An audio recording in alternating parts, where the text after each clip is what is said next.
615-844-5600. Now here's Bruno and Zach.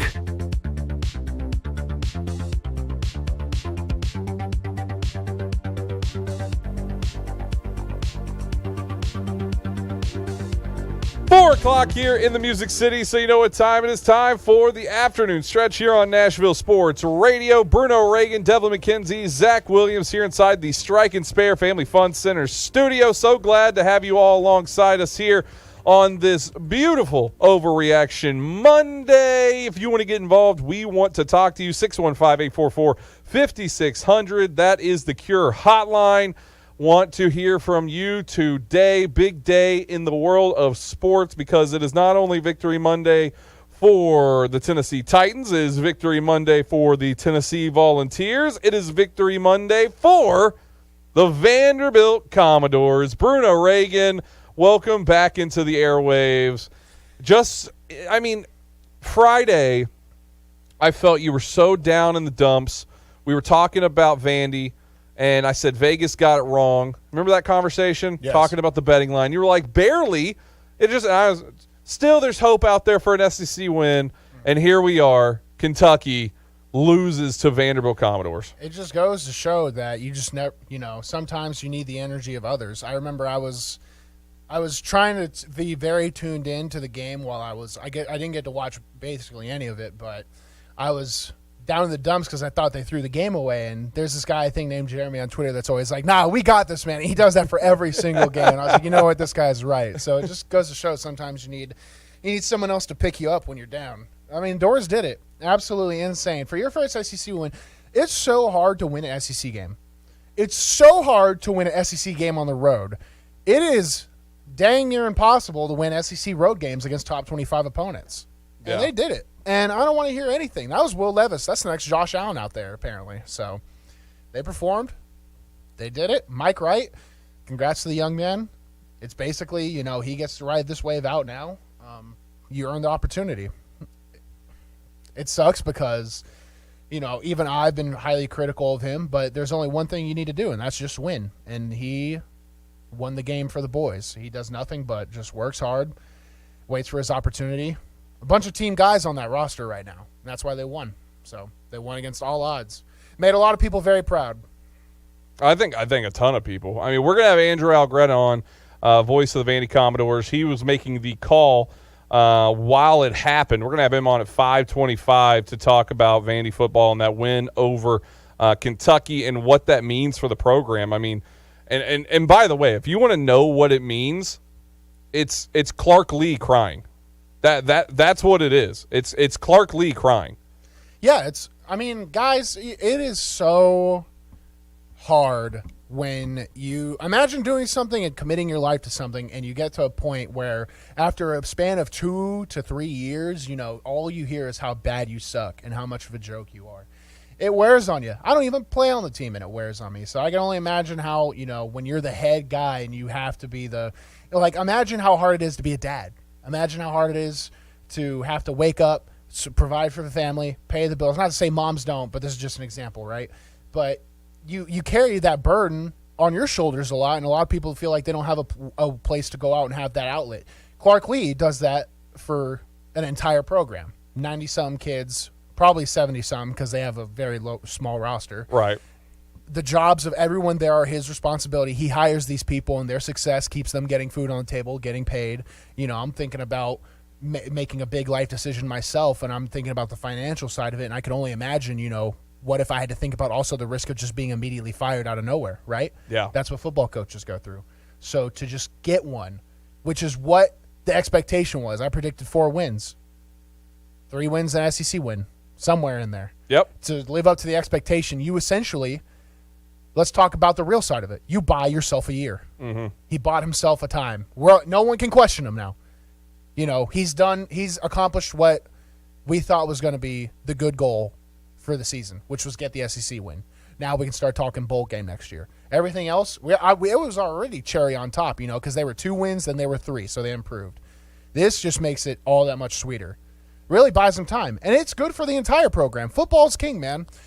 Basketball had one of the most abysmal showings against a Conference USA team that won one Conference USA game last year, and Vanderbilt loses to them by like 10 points.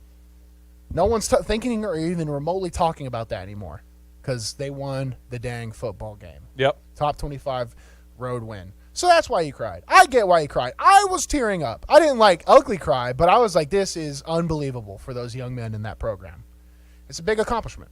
No, it really is. I mean, it goes to everything. I mean, we're going to listen to it. I think, actually, Devlin, I think we sent this in our group text, the video over the weekend. I want to play that if you're able to grab that up and play that here just momentarily. But I want to play that because there's a part in there that, I mean, when he starts crying, it's you feel it.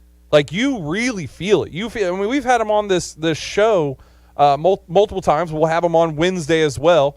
Have some great questions, obviously, to ask him. But I don't think there's a true Vandy football fan out there that wouldn't be crying at I mean, I would not be surprised there was other Vandy people out there crying in the same moment. I'll never. It's hard, man. Being a Vandy fan is not easy. A lot of us invest a lot of time, energy, and money into that program. So to see it pay off is huge. I'll never forget when the first time we beat Tennessee in 2016. There were people crying on the street, walking by, just bawling. Vanderbilt fans. They hadn't seen, wins since Patton played, and even then, that was one win out of like 20 years. That's just how much something means. And that Kentucky team is good. This Kentucky team has been Mark Stoops is the best Kentucky coach of all time for the football program. Mm-hmm. I think he might be the winningest head coach. They go to high-level bowl games all the time. They're consistently right below Georgia or Tennessee or Missouri in the East, but they're usually set top 2 or 3. Every year there's that air of maybe Kentucky does it, finally wins the East. No, for real. And it should have been with this guy, but they lose to the Doors. They drop one. We're getting that audio here shortly. Just in a moment, we'll have that to play. But it really is. I'm telling you, and the big side of this too is when Clark Lee played for Bobby Johnson, the first win in that era of Bobby Johnson, SEC win, it was Kentucky. I think that was our first SEC win too with Kyle. It was Missouri, then it was Kentucky. But those were our first 2 SEC wins that catapulted us to multiple bowl game years. Yeah. It was those 2 teams. And that Kentucky team was way worse. I understand the Vandy fans that's out there and upset and worried and all that a week ago, but it's up, up, up. And now you can say this is a launching pad. I know that's crazy. Some people may say, well, it's just beating Kentucky one time. No, it's a top 25 win. It's the first. When was the last top 25 win? Was that y'all? KSU? In 2019, they beat Missouri at home, and Missouri was ranked 24th. Oh, okay, so Missouri would have been. That was a ranked win. But that Missouri team ended up not being a very good team by the end of it. Yeah, but I mean, this is a rocket ship forward. It really is. Do we have the audio, Devlin? You want to go ahead and rock that? Hey, Devlin, how are you doing today? Hey guys. Hey, how we doing? Welcome back. Hadn't been here since Thursday. I know. Yeah, long weekend. Yeah, it's good to be back in the swing of things. Yeah. Let's go ahead and play that audio. An emotional win for your team, making history. 26 games in the conference, finally snapped that streak. You said it was going to take every ounce of control. How did your team show that here today? Well, they fought. I mean, there was opportunities for them to make assumptions about the outcome. We got behind late. They just kept fighting. And I think when you stay in the fight and you believe, good things happen. And they were able to make it happen there at the end. You said that your quarterback, Mike Wright, had to be patient with opportunities. How did he successfully manage the game today? Well, look, there's going to be a lot to clean up, but, we like to learn from wins, and I'm proud of Mike. Mike's had a tough year, personally a tough year, but he's fought through that and stayed with his teammates and prepared every week. He's made some big plays for us this season. He came up with a big one there at the end to connect with Will Shepard, and I thought really did some nice things to keep us in the game early. And, I'm proud of all the guys. They earned that. It's been a long run. Excuse my emotion. They earned it. Coach, what's going through your mind right now with these emotions? Guys that are fighting, and we're building a program. Building a program's hard, and takes tough people that are aligned, doing the right things the right way, and that's what these guys are doing. I'm glad they got rewarded today. That's Clark Lee talking. I mean, right there when he says building the program's hard, I mean, it is. No, did you see the so this was about last week, and it was, who was the Cleveland Browns legend? Joe Thomas. Did you see his comments on Jeff Saturday and why he didn't like the hire? He went on Good Morning America. He was like, when you're a head coach, you have to live football. And he was talking about, Joe Thomas went through a ton of NFL head coaches with the Browns, and every single one of them, he was talking about the sacrifices they made on a personal level to be a head coach. And it's the same rings in college. So Clark Lee, he sacrifices a lot of time to go out. He has to do everything. He's in charge of everything. The day-to-day game plan, the recruiting, the itineraries, calling into this show to build the brand, right? That's what they got to do. They have very little free time. So when your entire years have, there hasn't been a real payoff yet, and there's this, monkey on your back, basically, which is the lack of an SEC win. You can win against all these teams, right? But no one will acknowledge you until you do X or Y. Well, they finally got it off their back. And Vanderbilt is also not even last place in the SEC right now. Yeah. It's A&M. Yeah. It's Texas A&M. Texas A&M is 1-6 in the SEC. Vanderbilt's 1-5. It's insane. Hold that L. They have 56 4- and 5-star recruits combined. Vanderbilt has 3. Let me ask you this one, because this is a real question now. I don't care. You get your win over Kentucky, and Mike Wright was your quarterback. What do you do going forward with Mike Wright and A.J. Swan? Well, it's always who takes advantage of the opportunity, right? So AJ, he has to understand. It's the Tom Brady effect. When you get hurt and someone comes in and gets the job done, when there's a quarterback question, when it was Cooper Rush, Dak gets paid the X amount of money, he's going to get up and play. Carson Wentz, when he gets back and healthy, more than likely he's going to take over Taylor Heineke's spot. Unless it's like a dumpster fire like Carolina, typically you make those calls based off your commitment and financial commitment to somebody. In college, whoever gets the job done gets it. So Mike, going forward, I think has to be the quarterback these last few games. But AJ's also injured, so this would be a good chance for him to just rehab up and get healthy too. It sucks. You have 2 good quarterbacks, and you don't want either of these guys to leave. No, you can't. And I'm telling you, there's something that Mike gives you that is just a little different. I think it was shown out in this game. Well, we've always known he has. He's the heart of a warrior. Yeah. He wants to die on his shield. He wants to go to battle. And not saying AJ doesn't. He's just young and still could learn that, if you will. Well, it's just, for some reason, it's just easier to see it in Mike. It radiates out of him. Yeah. So, kid can ball. No, he can. And he's a leader, man. That final drive there, getting that win. I mean, it was incredible. Let's talk from the losing side of things. Let's go to the phone line. If you want to jump in, 615-844-5600. Jeff in the Borough. Jeff, was it tough to watch Vandy beat Kentucky? Oh, well, I didn't watch the first half. I followed on the computer. I told people that if we play like we played against Missouri, we'd probably lose, and that's what happened. So, I'm not really surprised. I guess a little bit, but not really. I bet it was hard for you to watch Smyrna kick Hendersonville's butt, though, wasn't it? That hard for you? Let me tell you something. You know what Beasley told me after the game? He said, I didn't have these kids prepared to play.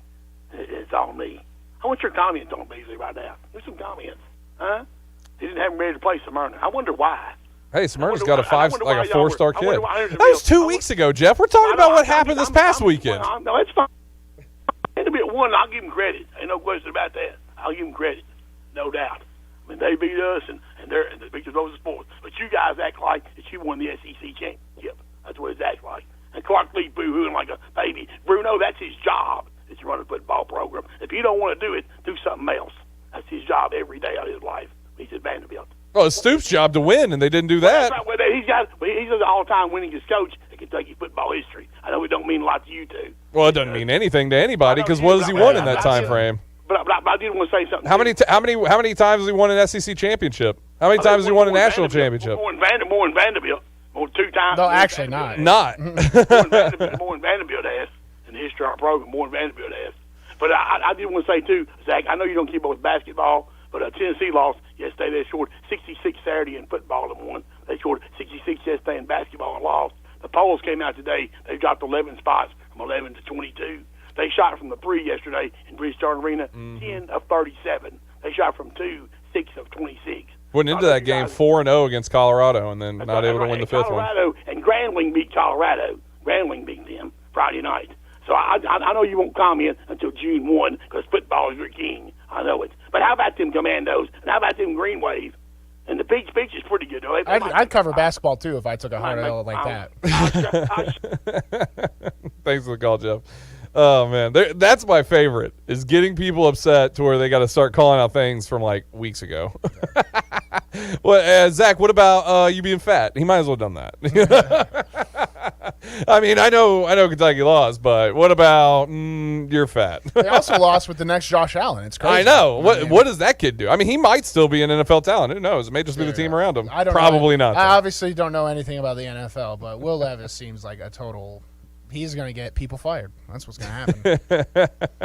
Overreaction Monday. It all starts now. If you want to jump in, Cure Hotline, 615-844-5600. Get in on your overreaction thoughts, whatever it is you want to jump in. We want to hear from you. Any final? We're going to talk more Vandy football. That's not just going to end right now. There's going to be more of that in the future. Andrew Algretta is going to join us 5:25. Is there any more just quick thought that you wanted to get out? It's funny enough. My mom texted me right now, and she said, your dad's listening to the radio out in public. He's so pumped up about the win. So they're at some Columbia work convention. My dad, he's got a big role for Parks and Rec. He's just out there walking around listening. So everyone that's listening right now, Vanderbilt owns the state of Tennessee, and we'll find that out in 2 weeks, all right? I'm just kidding. You heard it first, Heupel. I'm just kidding, Heupel. Can you imagine if Vandy kills their college football playoffs? I mean, if they lose, they're not going. Don't put that. Don't put that hope into me. Oh, that'd be better than winning any other game. That'd be better than anything else on this physical universe. I can't imagine things that would be better than that. That's a fever dream. I live for that chaos. That's tremendous. If you want to jump in, Cure Hotline, 615-844-5600. Good afternoon. T-Dot's out here cleaning up some debris on 40 westbound at OHB out here in Bellevue. It's got traffic a little extra slow now between Charlotte Pike and OHB going westbound. Still pretty busy trying to get around that earlier wreck on 24 East at Bell Road. It's more rubbernecking going on out there now as all that traffic continues out towards Murfreesboro, headed out into Rutherford County. Hey, Nash Painting services all of Middle Tennessee. Check them out online at nashpainting.com. I'm Commander Chuck with your on-time traffic.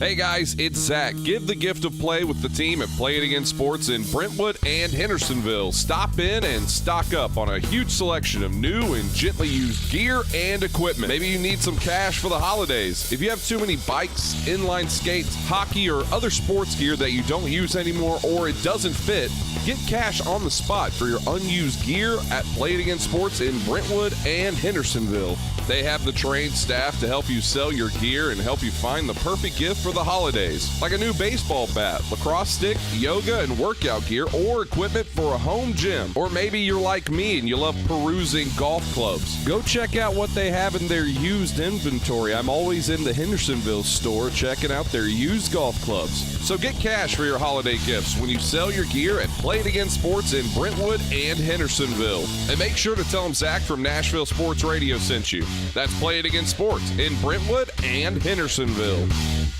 Tired of the same old company holiday party and looking to reward your team with a fun night out? What about something different for a birthday party or group gathering? Hello, this is Philip Cox of Strike and Spare Family Fun Centers, and we specialize in group events no matter the size at our Tusculum, Donaldson, Hermitage, Murfreesboro, and Hendersonville locations. Plus, Hendersonville and Murfreesboro offer enhanced entertainment options with bumper cars, laser tag, roller skating, and more. 'Tis the season to have fun with family, friends, and business associates, and there's no better place to do it than at Strike and Spare Family Fun Center. Visit strikeandspare.com to learn about the group outing option. Strike and Spare, where fun is bowling. From the big game to the big dance, Bar Lines at the Omni Nashville Hotel downtown is your game day and watch party headquarters. Don't worry about entertaining guests and trying to feed everyone. Sit back, relax, cheer on your team, and let the Bar Lines staff take care of you. Grab a Bar Lines signature cocktail and enjoy some wicked deviled eggs or a Bar Lines double stack, and finish it off with some Jack and Coke chocolate cake. Bust your belly and your bracket at Bar Lines, located in the Omni Nashville Hotel, 5th Avenue downtown. Your exclusive Nashville Sports Radio, WNSR Skyscan forecast. For this afternoon, a mix of sun and clouds. We are chilly with highs of 50, light southeast winds. Showers develop after midnight tonight with a mostly cloudy sky. Low temperature upper 30s to near 40. Utilizing the resources of the WeatherBug Network on Nashville Sports Radio, I'm WNSR's TJ Matthews. Sports Radio, WNSR. The Afternoon Stretch, the show endorsed by News Channel 5's John Burton. John Burton's favorite show, The Afternoon Stretch. Bruno Reagan, Devlin McKenzie, Zach Williams, all back, full accounted for. Real quick, just to get this story out of the way, but it was big news. Did you see what happened with the University of Virginia's football team? Yes. It's something we should mention, I hope everybody over there figures out, come together as a community, get behind those families, because that is a tragedy. Yeah, thoughts and prayers out there. I know there's a lot of people that hate that term. Have you noticed that? Yes, it is. It's silly. People really don't hate Just that, but I just don't listen to people that. I don't know what the full story is yet over there. I mean, obviously the big part of 3 it. people lost their lives. Exactly. A former football player seems to have gone off the rails, was on the run for a bit. They found him. He's apprehended. He's arrested. So that's good. They at least, they'll have justice. But Thankful for the service and first responders that are involved in all of that, too. It's never anything good, man. Never anything good when something like that happens. And definitely thoughts and prayers out to all of them. See how they cope, too. I mean, that's middle of the season. That's just, what do you do? What do you do for the next week? I mean, these are the questions that are going to be asked. I'm not the person to answer them, but I'm glad you brought that up just to talk about that, because it's very sad. Let's move on now. Try to bring back some hilarity back into your day here on this sports show. Let's go into some Overreaction Monday. Are you worried for your team? Do you need to vent? Well, we're here for you. It's Overreaction Monday, brought to you by Lab Canna East, located at 1006 Gallatin Avenue in Nashville. Jump in now on the Cure Hotline, and let's all freak out together. Lab Canna. Check them out online, labcanna.com. See their full order of things they have over there. You can also check them out in person, 1006 Gallatin Ave here in Nashville. If you want to give them a call, talk to them on the phone, 615-835-3474. Proud sponsors of Overreaction Monday, where some people just need to chill out, and Lab Canna has that. If you need to just chill out, that is the best place to go. They get my personal endorsement, man. That since if the products that Lab Canna unironically make my quality of life skyrocket.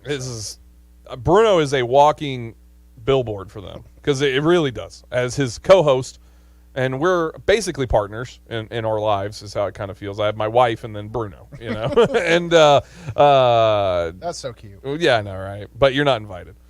But and then Devlin's there too. Devlin's like like our concubine. I don't even know what that is. I've just heard that term before. You don't want to say that term. That's not what he is. Concubines are like people you have relationships outside of your wife, but like on a right of conquest thing. You don't want to be. You don't want to be a concubine. He's like our disgustingly adopted Ohio son. What was the thing in Pulp Fiction? At the end there when they're fighting inside the pawn shop. They're like, get the gimp. That's definitely. I don't like any of this. I'm saying a lot of things that I don't know what they mean, so it's all parody. And it's all sponsored by Lab Canna. It's all brought to you by Lab Canna. Overreaction Monday. We have 3 levels of Overreaction Monday. If you want to join in on the fun, you could call in, give us your overreaction on this Monday. The 3 levels goes from 1 to 3, starting with our Tennessee CBD gummies. That, once again, at Lab Canna. That's like, you need to chill out, but it's not as big of a deal. Then it goes into our calming caramels, and that we like to call them KCCs because of how tough it is to say sometimes. But that's level 2, where it's getting worse. You're still okay, but you need to calm down a little bit, but it's going to take a little bit more to keep you calm. And then it's going to be our heightened Delta 8 gummies. Those you must be 21 or older to purchase. And these take you to another realm, because you don't want to live where you're living right now. It's bad. It's very bad. So that's the 3 levels that we have right now. I want to kick it off. I want to go with the first one, my Tennessee CBD gummy, Israel Adesanya / Drake, because I'm putting Drake in on this. If you don't know, UFC fighter Israel Adesanya, he lost to the one guy that beats him up in the world. There's always one guy that can beat you. There's no matter how bad you are, there's one guy that's always going to be badder than you, or one girl that's going to be badder than you. And Pereira, how do you say it? Pereira is just that guy to Adesanya. Adesanya can beat up anybody, and for some reason he just loses to this one person really, really well. Which he was beating pretty handedly, might I ask. Yeah. But the thing about Pereira is he is horrifying. This man's power is insane. He's also like 220 fighting at 180, so that's something to keep in mind too. But it's fighting really is a game of rock, paper, scissors, man. Izzy has been able to neutralize grapplers like Vettori because he has length, and he uses that, and he's really athletic, so he has good defense, can keep them standing and outscores them. Pereira, when they stay standing, Pereira has more size, more range, and more power. So even though Izzy point fought him out, and Izzy was landing some nice shots, especially at the end of round one, and if you have the chance to knock someone out, you're always in the fight. Izzy didn't have that chance really to knock out Pereira. He was outscoring him, but he wasn't going to win by knockout at 4 or 5. But Pereira has the chance to win. Yeah. That was all the difference. And then also I'm going to throw Drake into that because he put $2 million down on Izzy to win, and he lost it all. Was set to win $2.9 million out of that. To Drake, and by the way, I'm allowed to make fun of somebody who bet $2 million and lost it because that's like a drop in the bucket to him. He's a billionaire. Yeah. Well, he also has sponsorships with those sites too. So yeah, no, I mean, no, I think Izzy's a partnership with that as well. I think they're both in partnership with that. But yeah, you know, that's your tennis CBD gummy. Yeah, because you lost. Izzy lost, but I was really proud of him for what it's worth. Me being proud of somebody, but you can tell a lot about a person by how they lose. And he lost like a man. Yes, he was mad. He was on the sideline. They got him the second he got knocked out. He went to the corner. He's like, I hate that guy, but he went, shook his hand, gave him his respect, sat. And he has a great history too. He's not going anywhere. No, he can beat Pereira. Yes, these guys fight enough. Izzy will win eventually. Yes, he was winning this fight. And that's the cruelty of the sport. But even if he put it away today and never did it, he would be in the UFC Hall of Fame. So, absolutely. Yeah, it's a loss. You're going to lose at some point. That's just going to happen. And for some reason, this guy is just his kryptonite in some weird way. So, what is your level 1 Tennessee CBD gummy? My level 1, as I go to the notes, make sure I have it in the right order. Josh Allen. You are on the Bills, and you guys are a great team. You're a Super Bowl contender, but Josh Allen finds ways to lose games. Fumbling on a CQ issue on the one when you have like 40 seconds left or whatever, there was absolutely inexcusable things. Josh Allen finds ways to lose games. He just does. He's so good and so bad at the worst times. Yes, absolutely. And I'm tired of acting like it's we can give him passes for it. We can't. He makes terrible decisions in the red zone that totally the Vikings should have been put out of that game. If you can't complete it, don't force it. Take the field goal. But they turn over in the red zone. Kirk, white pastry milk boy Cousins, just, spinning chains with Justin Jefferson and all that explicit music, and they go down there and they just do enough to win. Yep. Josh Allen needs to stop being such a doink. Hey, holy hell, Justin Jefferson, right? Thanks for reminding me. That guy is... the first thing I was going to say, even before Vanderbilt on this show, I wanted to mention, so thanks for reminding me, best receiver in the National Football League. No debate. In the last, since Calvin Johnson. Yes. 100%. I mean, what? I'm glad we can all agree. A dog. No Jamar Chase. No, I don't even know who else would be in that realm. The catch that he made, I saw some people were like, well, the defender helped keep the ball in his hand. Who cares? First off, in fourth quarter and the game's on the line. The catch to win it in the end zone. He catches it with his bicep. It's it flows through the receiver, so he can't even see it, and he reacts to it scraping his chest, and he cups it in with his biceps. And then the one there to get him down into the red zone that he caught, where it's just, Kirk doesn't look. Kirk's not a bad quarterback. He's a good quarterback. We all need to accept that, but he does. There's not that hard to just throw it in the general vicinity of a guy. And that is what he does, and Justin just goes and finds. I'll never forget this. I remember playing flag football in college. I play flag football. This is not the same, but I can throw a ball far-ish for like an average person. But I remember playing with this one kid. I don't know his name. He was some kid that was like some high school football player that just didn't go on anywhere. But I could just throw it anywhere, and this guy was just going to go up and catch it. It's the only thing I could ever say, like, I know what Kirk Cousins feels like to be able to just throw it to the best wide receiver that has graced the field in so long. And this guy is just grabbing it like he's Spider-Man, and he's just flinging his webbing out and bringing it into him. It's insane. You think that's an easy thing to do, but a lot of people get caught up in the system. Quarterbacks have a lot to deal with.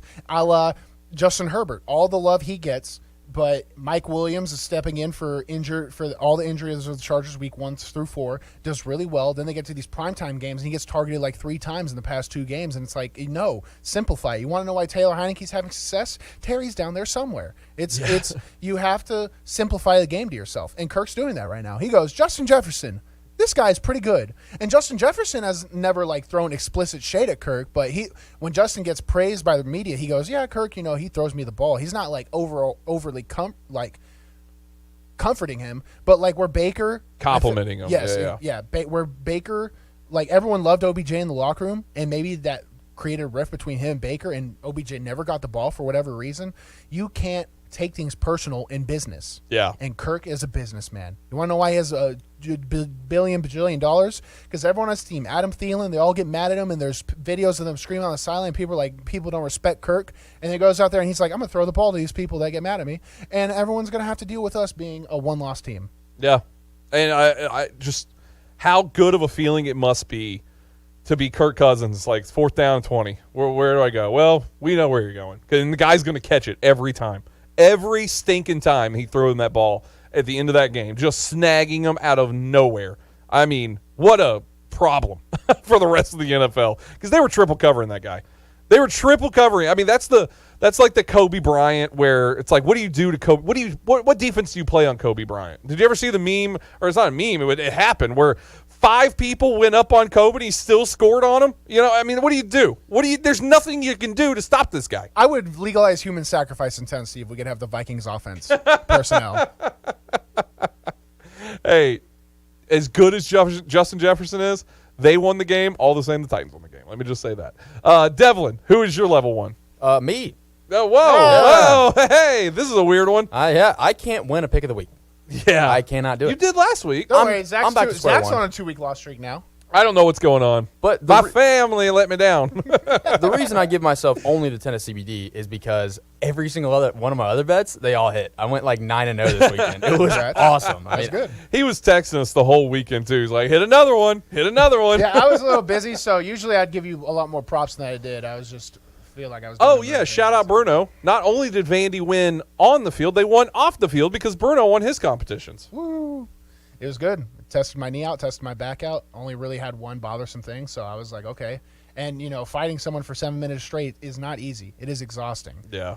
When I was in the best shape of my life, which oddly enough was high school wrestling, you do 2-2-2, and you get a break in between those 2 minutes. 2-minute round, 2-minute round, 2-minute round. I just went 7 minutes straight with this one guy, and it was a grind. It was an absolute grind. So just to know that I'm in enough shape to play football again gave me a lot of happiness. Did you choke anyone out?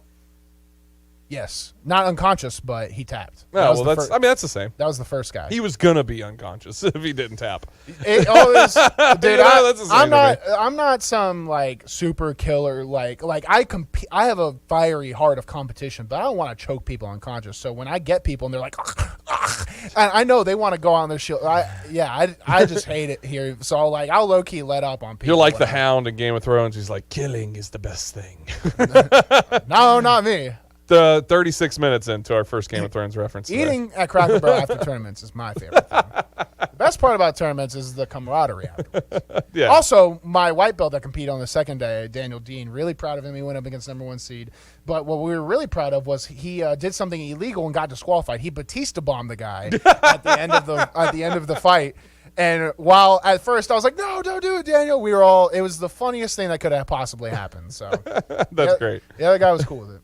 KCC for me, my karma calming caramels, it's going to be the Buffalo Bills as a whole because they are now 6-4 is what I think they are currently. They are 6-3. They have to start winning. They have to start winning. They're losing too many games for us to all talk about the Bills and Josh Allen. Oh, they're so good. They're so dominant in the NFL. They have to stop losing these games. They're losing games. They lose against the Jets. They lose against the Dolphins. They lose against the Vikings. They're losing against top-tier teams in the NFL. Mm-hmm. And say what you want about the Jets. They are a top-tier team right now. Yep. So they have to figure it out. They have to figure it out. Are the Patriots leading that division now, I think? Are they? I thought it'd be the Dolphins. It may actually, yeah, it is the Dolphins. So I mean, the Bills have to. There's a real world here where the Bills lose the playoff spot. Absolutely. That really can happen with losses that are stacking up right now. So You don't get to be the best team. They're my fantasy team in a nutshell. They have all the best players. They're so good, and they keep losing close games, but they're losing. And at a certain point, it doesn't matter if you're losing or winning, you're losing. So you need to figure it out and right the ship. Yeah, my KCC, and I agree with you. I think the Bills are warranted on the list for this week. My KCC is Will Levis. You are burning money, my brother in Christ. You are, for what it's worth, as a college football player, he is watching money burn. Like, fake an injury, get out of it. You're in the draft already. That's what I was about to say. Like, it really does feel like that would be in his best financial interest to just stop playing because he is ruining his process. And maybe not. Maybe, I mean, Josh Allen played at Wyoming, for Christ's sake. So maybe someone's just like, oh, this kid's physical and talented, and we love him, and we can coach him up. NFL coaches and scouts are arrogant in that aspect, which can be a blessing and a curse. So it worked out for Josh Allen. It did. Yeah, remember the first 2 years Josh of him, Allen, there's a Ryan Leaf too. So you got to be careful. But Josh Allen, when he came in, he sucked. He did. And then it just finally got right. Yep. So. But you have to be. It comes down to the individual too, and that's huge on Josh Allen because he can take coaching. A lot of people, they get those millions of dollars in your bank account, and you're like, I'm not listening to anybody. Yeah, which I wouldn't either, honestly. And me neither. So it is what it. Well, maybe I would. I'm a little bit of a soldier, but I'm not. Regardless, Will Levis, you are really not doing yourself favors down the stretch here. You have a few games left. Lock in and play well, bro. Devlin, KCC. I mean, I'm giving mine to the Bills, too. I had them as my Tennessee CBD last week, and they continue to lose. I think they're just going to keep climbing that rank until they prove me wrong. I'm giving my KCC. Bills fans are like people on election night that are like, there's no way we can lose, right? And we all know. We all know. It's going to be the end of the season. And they're going to be like, wait, it's going to be the last week, and they're going to be like, we're 2 games behind? You're telling me you can't make the playoff? Yeah. No, you're lying. No, you're out. You are out. Keep losing games. You're gonna find it. You're gonna be on the wrong side. We got to run to a break. We'll finish up our Overreaction Monday on the other side. If you want to jump in, talk to us as well. Cure Hotline 615-844-5600. Good afternoon. Still running a little bit slower than normal on 40 westbound out here at OHB in Bellevue. They're trying to clean up some debris and made it extra slow as you head out towards the west side. It's just heavy as normal over here on 440 East trying to get past Nolensville Pike. Still dragging as everybody stares at that crash on 24 East out there around Bell Road. It's been out there for a while. It's in its clearing stages, but it's just creeping along now on 24 eastbound. Let's say from Haywood Lane until you get past the crash there at Bell Road. Nash Painting Services all of Middle Tennessee. Check them out online, nashpainting.com. I'm Commander Chuck with your on-time traffic. Hey, it's Patton Cook from Run With It. Let me tell you about my friends over at Smiles by Design. Dr. Dwayne Jones and his team focus on providing you with personalized, gentle care that you deserve. Smiles by Design are one of the few practices that offer state-of-the-art, needle-free cavity fillings. I started going to Dr. Jones 2 years ago, and he has completely changed my smile. They are located at 105 Threet Industrial Boulevard, Unit 1001 in Smyrna. You can visit their website at drdwaynejones.com for more information, or you can call them at 615-355-1033. Again, their number is 615-355-1033. Or you can search for them on social media at Smiles by Design. So be sure the next time you're looking for dentistry services, give my friends over at Smiles by Design a try. And don't forget to tell them Patton sent you. Whoa, are you kidding me? There's plenty of game left. Just chill out. If you're too riled up, you won't ever get to sleep tonight. How can I chill out when I have to put up with this every single week? Oh, and he gets picked off. Interception. Oh, you gotta be kidding me. Okay, that's enough. Here, try these cannabis products from Lab Canna. And these heightened Delta 8 gummies and Karma Calming Caramels will help put you in a better state of mind. Whether you win or lose, make every game day better with cannabis products from Lab Canna. Learn more today at labcanna.com. It's the afternoon stretch with Zach Williams and Bruno Reagan. You know what the Mets stand for? Metropolitan. Yeah, that one. Metropolitan is a flavor of ice cream, right? Neapolitan. Oh, okay. Was that real? I mean, half and half. Oh, man. You talk about throwing me off complete. My equator is gone. The afternoon stretch. Afternoon stretch with Zach Williams and Bruno Reagan. The afternoon stretch. The best show. I don't know if I can say that, man. I'm going to move on to the next one. The afternoon stretch, Bruno Reagan, Devlin McKenzie, Zach Williams, Western Kentucky Football Coaches Show, 7 o'clock, right here on Nashville Sports Radio, the Tyson Helton Show. Will be on these very airwaves. All right, getting on with our Overreaction Monday. We've already gave out our 2 levels. We have one more level to go. It's our heightened Delta 8 gummies. Got to be 21 or older to buy these. But I think all of ours are going to be the same, by the way. they might. Mine is the Raiders. Yes. I mean, Raiders. Hey, Jeff Saturday was dead right when he tweeted that out. You do look awful. You cannot lose to this Colts team. Matt Ryan gets back on the field. Shout out Jeff Saturday. Got to win. Nobody expected this guy to win. And this is what pisses me off about sports and trying to pick. These things that people, I take and count to myself. I do it to myself because I say, okay, if I was in that Colts locker room, what would I be feeling about all these people that are laughing at Jeff Saturday and laughing at the Colts and saying they're done Probably and feel they're like tanking? Vandy Fanner player with chip on your shoulder. Yes. I mean, you are playing, I always say it's the win one for the Gipper. It's that one. It's that little extra hurrah that they get inside of them, and they end up winning. So, Well, and it worked out. If you have a Jeff Saturday type as your coach, too, a guy who knows he's kind of on limited time or whatever, and you win, guess what he's going to do? Give you like 3 days off. So win. Did you see the clip afterwards? Victory Monday. See y'all on Wednesday. Wednesday, God, that just made. What did he do leading up to the Raiders? You know what I mean? There wasn't much game planning going on for that one. He was like, everyone keep doing the same thing. He promoted a play caller and was like, we're just going to rock with this. And like a wise person, had a good quarterback sitting in the wings who was able to play in Matt Ryan, who won an MVP at one point and took a team to a Super Bowl, got him out there and was like, hey, Matt, do whatever you want to do. And what does Matt Ryan do? He runs for like 100 yards. I mean, what's happening? The best part about this with the Raiders is Twitter account Jeff Howe, at Jeff P. Howe. Let's give this proper shout out if I'm going to use his tweets right. An NFL National Insider for The Athletic. He tweets out, head coach Josh McDaniels has been given assurances by ownership that he will return to coach the Raiders in 2023, according to a team source. Now, for what it's worth, verbal assurances are nothing in the National Football League. Kidding me? So, but it's interesting to hear that's the discourse coming out of like close people tied with the Raiders. The Raiders, I mean. This was an embarrassing loss. Oh, most embarrassing. That's why you're our level 3. That's why you all need to get your heightened Delta 8. Yes. And just go to sleep. Just go to sleep because, I mean, it is an I saw Derek Carr was like super emotional in his presser. He should be. I mean, this was just an embarrassing loss all the way through. And you know what?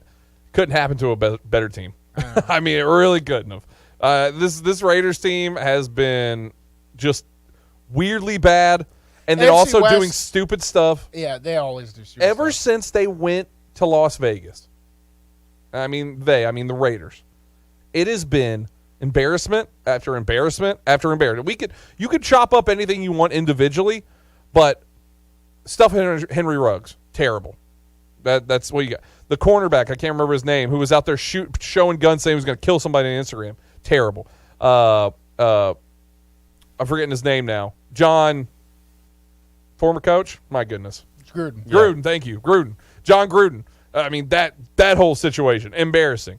And then now the Devontae Adams, who had been this historically nice guy in Green Bay, and then all of a sudden loses one game on Monday Night Football, and he's out here pushing, minimum wage workers on the ground trying to leave a stadium and then making jokes about it the next week. I mean, and then just the way they're playing.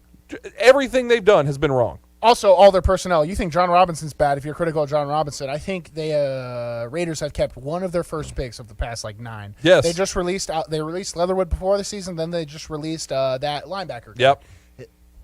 This team is poorly managed, poorly coached, poorly performing. Everyone should be ashamed of themselves. What a joke. Patrick Mahomes is the new team owner.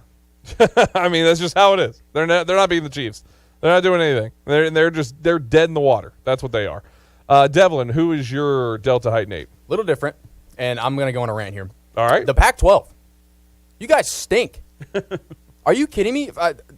UCLA's loss to Arizona it's atrocious. And I lived an hour away from Tucson last year, and all I had to do was drive an hour south, and I could have gone to an open tryout Arizona had an open tryout for their football team in like week 8 for like anybody. That's how bad that program is. And UCLA loses, who they've had Chip Kelly and DTR there for what feels like a decade. Yeah. And they lost.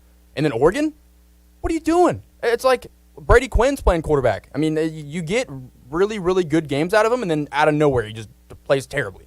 Yeah. I mean, that division just kind of kills themselves from the inside. Just one by one, they just beat each other up, and it just ruins the conference. They're out. Kiss the playoffs goodbye. It's like They're a done. bunch of deformed. It's like just ancient deformed people just cannibalizing themselves. And they're like, well, this group of people are going to be historically disenfranchised. It's awful. I didn't know you were a Pac-12 fan. I'm not, but I want to see somebody else make the college football playoffs, and I wanted it to be Oregon or that winner. They're not. I was a big Pac-12 fan when Stanford was running the West Coast offense to like undefeated seasons. Yeah, I thought that was fun. Yeah, Oregon's out now. USC, they're all out. TCU, shout out. They did it. I mean, they did it. And did you see their video? No. Oh my goodness, that was top tier. They took a bunch of horned animals and they just flipped the camera upside down and it was all horns down video. All the way through. I'm surprised they're not going to federal prison for that. I mean, really though, I'm surprised they didn't get every fine in the book for doing horns down. It literally. Did you see too? It was the video they titled it. It was hornsdown.mp4. Yes. It's like that Stephen A. tweet that went viral a long time ago. He's like, guys, check this out. And it was just the link, but no hyperlink to it. It was just like qhy.mp4. Yeah, TCU, they're probably going to get in. Yeah. They're going to screw Tennessee. No, Tennessee's going to be the last man out. Sorry. It just really kind of feels like it. They better hope. Tennessee fans need to be whoever fans of that TCU's playing next. Yep. That's who your fans are. And they still have tough games. Well, they would be 4, right? One Big Ten team, Georgia, one Big Ten team. TCU maybe at 3rd, and Tennessee at 4. That could work out. Could possibly. It could possibly, but we'll see. I did have an extra. Yeah, I had a split for the Delta 8, and that's every middleweight on planet Earth. I think a wrestler might have more success against. I think it might be rock, paper, scissors, where maybe Vettori has more success against Pereira than Izzy does. Wrestle him, take him to the ground, make it a grind, and sap his strength. But Pereira also, he was gassed in round 3 when Izzy was wrestling him. I was like, you can't be that big and do those weight cuts and not get gassed. So I thought he was going to lose power on his punches. But he just sat down on the stool. Was like, I'm going to give it 2 minutes of hell on earth. So every middleweight on the planet, if Pereira can make weight, listen, we're human. That's a horrifying man to step into a locked cage with. I get anxious to grapple people. Yeah. And I'm the biggest guy there. So if you're going to step in with this absolute monster, make sure you're getting paid. Yeah, make sure you're getting paid. Get paid, which they'll might have an 8-8 going. Who knows? That's Overreaction Monday, brought to you by Lab Canna. Check them out online again, labcanna.com, or in person, 1006 Gallatin Avenue here in Nashville. Also, give them a ring on the phone, 615-835-3474. Got to take a break. Back after this here on the afternoon stretch. Good afternoon. Still trying to clean up this debris out here in Bellevue. It's got traffic extra slow, 40 westbound at Old Hickory Boulevard. Again, it's traffic slow. I see a crash over in the eastbound lanes as well before you get up to OHB. Traffic's picking up out here on the South Loop, still slower than normal on 24 as you work your way past Bell Road from an earlier wreck. It's just crawling sometimes now on 24 eastbound over here at Harding Place. Hey, Nash Painting services all of Middle Tennessee. Check out that website at nashpainting.com. I'm Commander Chuck with your on-time traffic. NASCAR is participating in the 2023 Tournament of Roses Parade on New Year's Day in Pasadena, California. It's in honor of the sport's 75th anniversary and promoting their downtown Los Angeles preseason exhibition race at the LA Memorial Coliseum in February, which anchors the back of the display, actually. Going from the computer rendering of the float, it will feature the cars of Dale Earnhardt Sr., Richard Petty, and Jeff Gordon. Oddly enough, no Jimmy Johnson, but okay. The specs say it's going to be 25 feet tall and 55 feet long, and as we all know, it must be covered in only things that are plant-based. It's going to be fun to watch. There was racing this past weekend, the Fall Brawl at Hickory, a 200-lap late model stock car event where Coleman Presley, who hasn't raced in 7 years, took home the trophy with the help of a famous spotter. The 2022 Cup Series champion Joey Logano was up there with the headset on. Coleman battled hard over the closing laps and took the lead with 5 to go and survived a green-white checkered finish. There is racing here and there throughout the offseason, so we will keep you updated right here. All right, now the final Cup Series driver standings for 2022. Let's run things down 10-1. Daniel Suarez. Then you got Chase Briscoe. Ryan Blaney went winless, if you can believe it. Kyle Larson, it's not so easy going back-to-back, is it, at number 7? William Byron. Denny Hamlin. Will he ever win a championship? Chase Elliott. Christopher Bell. Ross Chastain at number 2, of course, the surprise of the season. And at number 1, Joey Logano is your 2022 Cup Series champion. This is a special alert to all Americans who own a vehicle with less than 200,000 miles with an auto warranty about to expire or with no warranty coverage at all. Due to a decline in the economy, CarShield is announcing a low-cost month-to-month vehicle protection plan that is now available to the public to save any driver out-of-pocket expenses on future auto repairs. Call now to find out how you can pay almost nothing for covered auto repairs. Yes, you heard that correctly. Pay almost nothing for covered auto repairs. An open phone line has been established for all drivers to call for a free quick quote. Call 800-838-4715 now. Drivers who are covered will not have to pay for covered repairs again. This protection plan is at an all-time low. Additionally, drivers who activate this vehicle protection today will also receive free roadside assistance, free towing, and car rental options at no additional cost. Call us for your free quick quote today. 800-838-4715. That's 800-838-4715. What do you have to lose? Call 800-838-4715. Again, 800-838-4715. Lieutenant, can you tell us what happened today? Our officers responded to a crash on I-40 westbound this morning. The driver of a pickup truck lost control of the vehicle, veered left, and went into a ditch. 911, what's your emergency? We've been in a crash. Please send someone. My fiance is hurt. A front seat passenger was wearing a seatbelt. She survived without injury. The driver was not wearing a seatbelt and was ejected from the truck. He died at the scene. Law enforcement writes tickets to save lives. Brought to you by the Tennessee Highway Safety Office. Follow the afternoon stretch on Twitter at Bruno Reagan and Zachariah W. Really, man? You want that? I'm not spelling that out.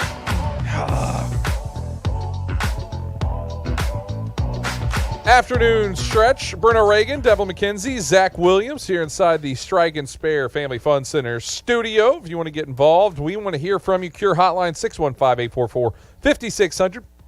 Coming up at 5:25, we're going to have voice of the Commodores, Andrew Algretta. He will be joining the show to talk about Vandy football win over Kentucky. We might even sprinkle some basketball stuff at him. Why not? He's there doing that too. He's doing all things Vanderbilt over there. But big win from Vandy. Obviously, if you've been living under a rock, you missed it. I mean, the best part. So I was following up with every game. I wasn't at the house. I was out grinding of my own. I was golfing with 30-degree weather. I was the only person on the course. Felt like a real grinder though. But I was listening to all the games on the different devices, things like that. I was following all the college games that way. All the updates, all the score updates it was like Tennessee wins 66-24 and what about Vandy finally winning 26-game streak stripped? I mean, it was every time. They were always like, how about Vandy? That was all the talk was just like, what about Vandy finally finding a win? Until it happens to your team. You should have seen the Kentucky media on Twitter. I mean, just burn it down. Yes. I mean, if they suck in basketball this year. Which they could. Very possible. Very well could. That whole program might go into flames. Just everything, all the athletics in general. Mm-hmm. Just get rid of them. Yeah. New ones all started over, please. Kentucky might regulate Lexington to Ohio. Finally, let's just put the line. Let's bring it in from the move the river water around this city. We don't want them. Oh yeah, you're voice of Ohio. We don't want them. How was Ohio? You were up there. How were the Browns too? I mean, they played really well, huh? All right, we're doing that. No, I have the Dolphins in my top 5 for a reason. That team's insane, but it was fun. I mean, Skyline Chili. What a nightmare. About as good as it gets right there. It was fun. What a nightmare. Do they have Cracker Barrels in Ohio? They do. Okay, of course, good. They're not as good. Sorry, I don't know. It's just a question. It's different in the South, though. In-N-Outs here, so. And also, you keep saying crackle. Do I? Yes. Is that a Clarksville thing? No. Cracker Barrel. Cracker Barrel.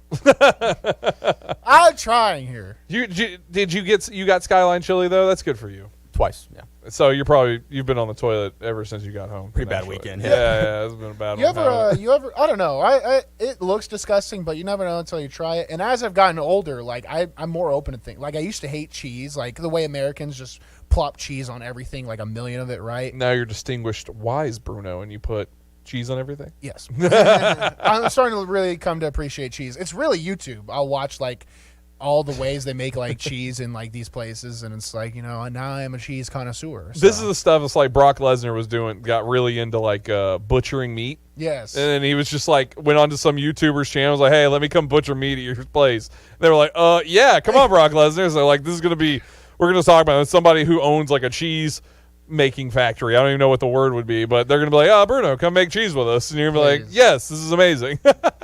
Please. Just get famous enough so you can just show up and do random jobs that you would find and interesting. I like local radio because I really don't. I'm not interested in going out. Like traveling sucks when you're a big guy. So as long as I'm just famous enough in Nashville, Clarksville, Murfreesboro, Hendersonville area, that's good with me. And it's Bruno when he travels, he's on a moped. So, just look for that moped booming around. Didn't Jay Cutler fat shame you? Not me, but my buddy who I was walking right. beside who was slow riding on the moped.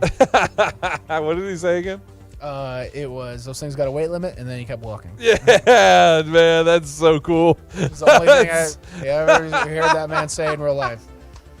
That is so cool, Jay Cutler. Yeah, he's got BDE for sure. I love that guy. All right. We are done with the first hour. Got a whole second hour coming up. Andrew Algretta is going to join us at 5:25. A lot of good times to be had. But we want to talk to you. 615-844-5600.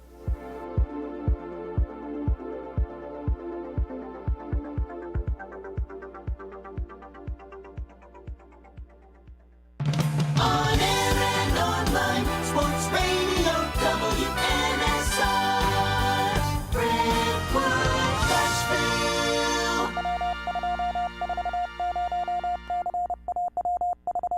ABC News. I'm Derek Dennis. An investigation is underway into the deadly shooting on the University of Virginia campus. ABC's Faith Abube in Charlottesville says the suspect, Christopher Jones Jr., appeared on law enforcement's radar last year. The threat assessment team learned that there was a prior criminal incident involving a concealed weapons violation. The suspect was involved in that, according to police. This happened outside of Charlottesville last year. School policy does require the suspect to report it, but according to police, he did not. Jones is accused of killing 3 students and injuring 2 others.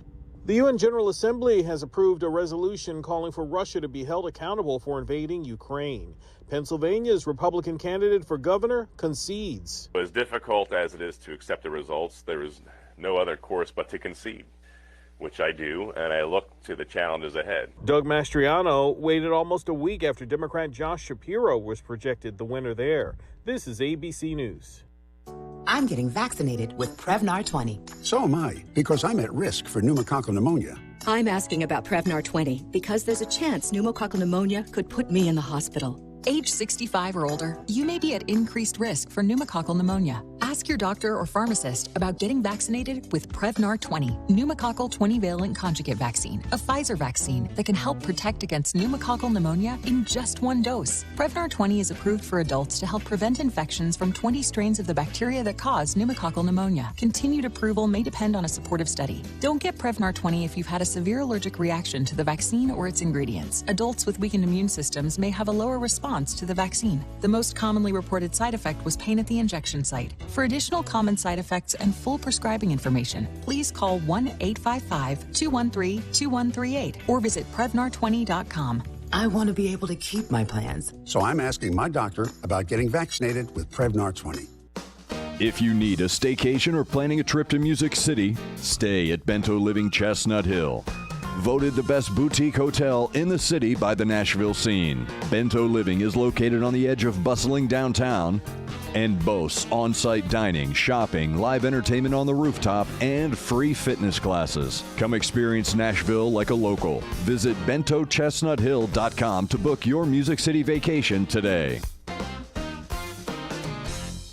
With 13 locations nationally, including Smyrna, Star Leasing Company is a semi-trailer one-stop shop and the perfect place to build a career as a semi-trailer mechanic. Seeking candidates with all levels of experience, Star Leasing Company has a semi-trailer technician trainee program with sign-on and quarterly bonuses and other opportunities such as $1,000 for having a yearly physical. Package also includes 401k with company match, health, dental, and vision insurance, competitive pay with weekly paychecks, and paid holidays and time off. Star Leasing Company, not your typical semi-trailer leasing company. It's starleasing.com to learn more.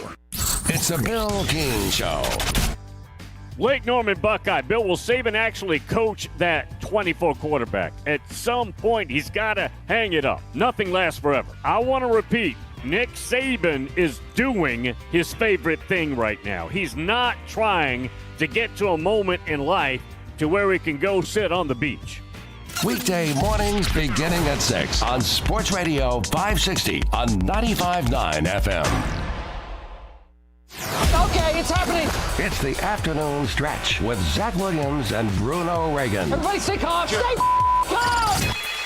Let's take some calls from the public, shall we? Join the afternoon stretch now on the Cure Hotline, 615-844-5600. Now here's Bruno and Zach. Second hour of the afternoon stretch here on Nashville Sports Radio. Bruno Reagan, Devlin McKenzie, Zach Williams here inside the Strike and Spare Family Fun Center studio. If you want to get involved, we want to talk to you on this Victory Monday. For so many teams, it's every team, I feel like, that won. I don't know the last time we got a Titans, Vols, Vandy win all at once. Maybe, I guess, earlier this season it would have happened, but been a big one. Lots of stuff to talk about. So much to talk about. But once again, your phone calls always top of the list. 615-844-5600. Let's talk about some NFL side. We talked a lot about Vandy. We talked a little bit about Vols and their impressive win. They got it done over Mizzou. That was people thought they were going to win, but they didn't think they were going to cover the spread, and they threw up 66 on them. So they ended up covering that 19-point spread pretty easily. The Cardinals, I mean, what in the heck are the Rams?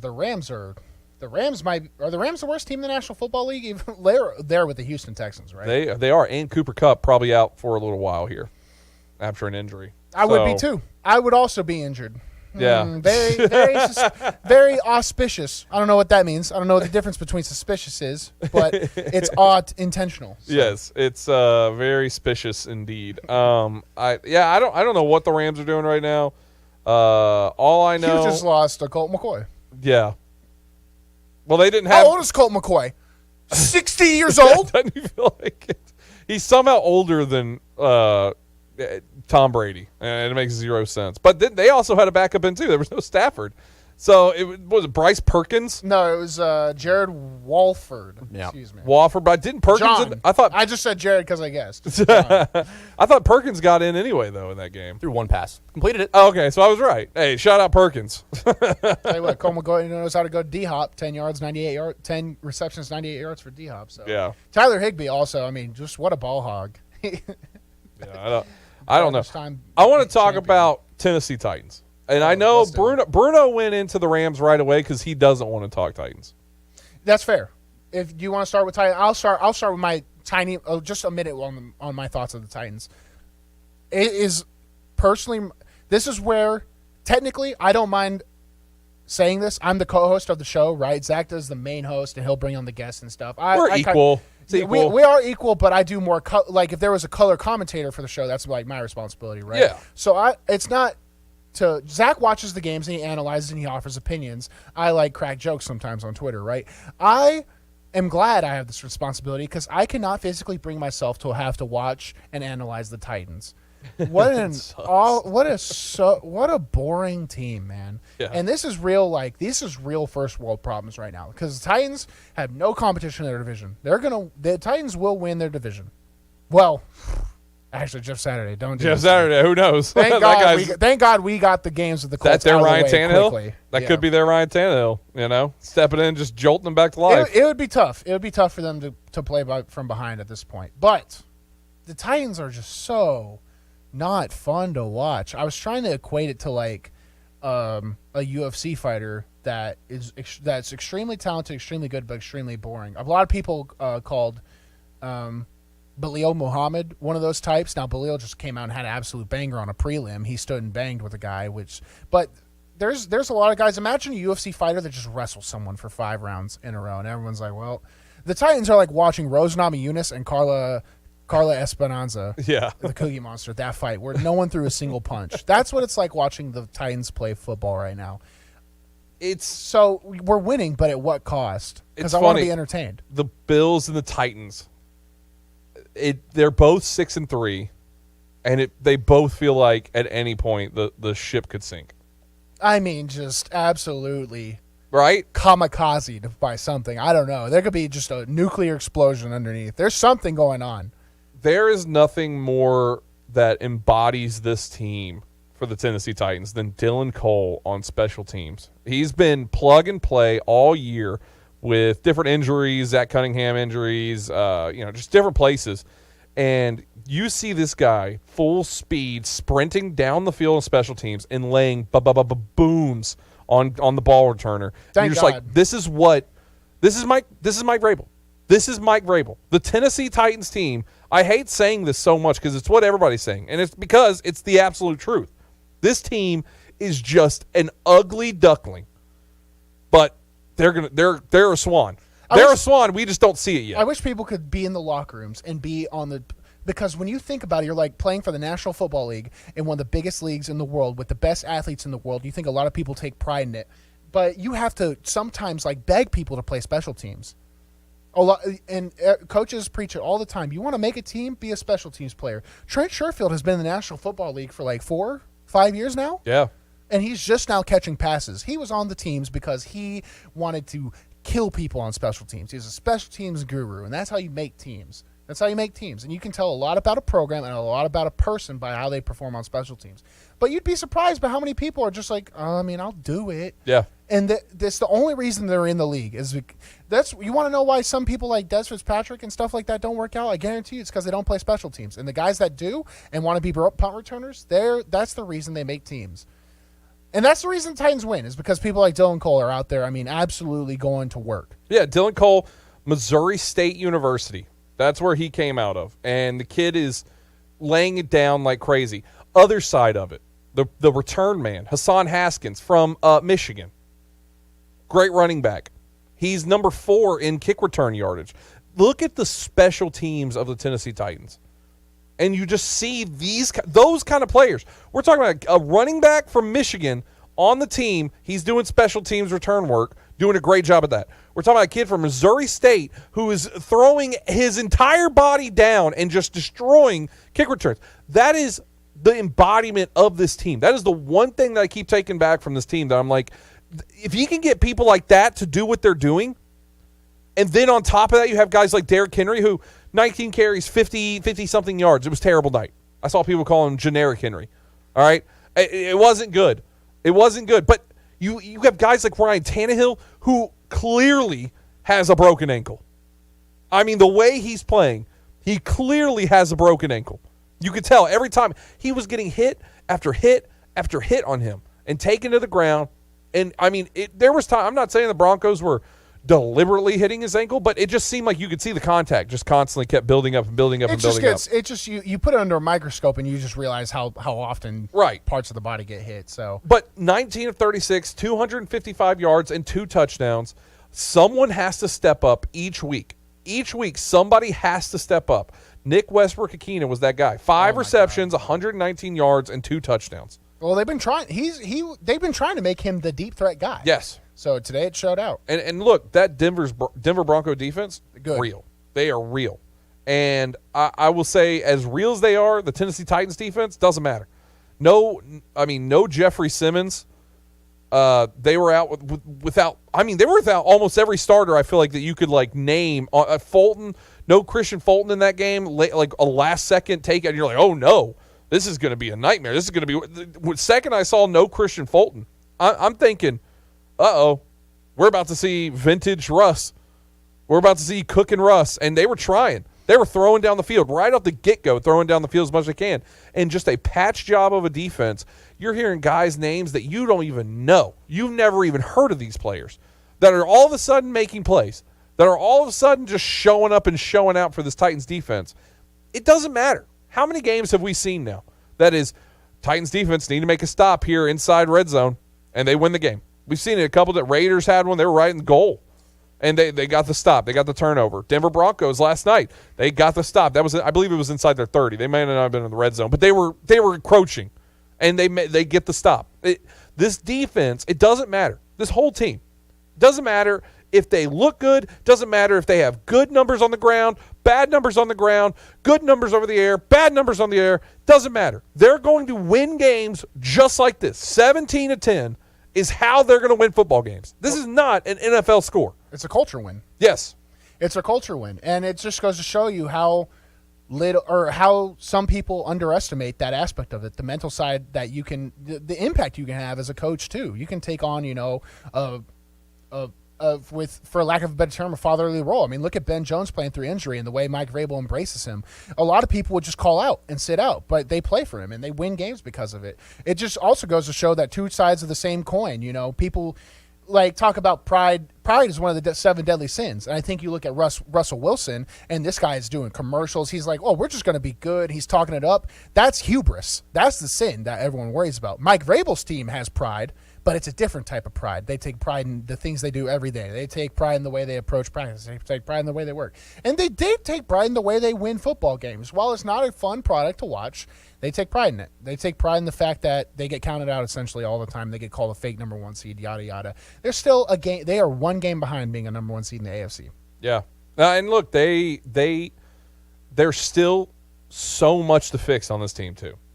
Personnel is the biggest thing. Yeah. It's a massive issue. Good to get Traylon Burks back, but 6 targets, 3 enough. catches. That's got to be better. Robert Woods, 7 targets, 2 catches. I mean, there's some of that there where you're just playing a really good Denver defense, and you got to figure it out. Ryan Tannehill back in the field. Is this team good enough to run a Super Bowl? I don't think so. But if you told me these games were this close, and you were showing me, without showing me who won, you were just showing me the score of a game, I would not think the Titans are 6-3 right now. No, absolutely not. If I looked at the box score and you took all the names away, and I just looked at the box score and took the team names away, and I just saw that, and I was like, oh, this team clearly is the losing team. But Titans don't need stats. They don't. All analytics, the older crowd always loves teams like this. Throw all the analytics out the door. Doesn't matter. Titans are not an analytic-driven team.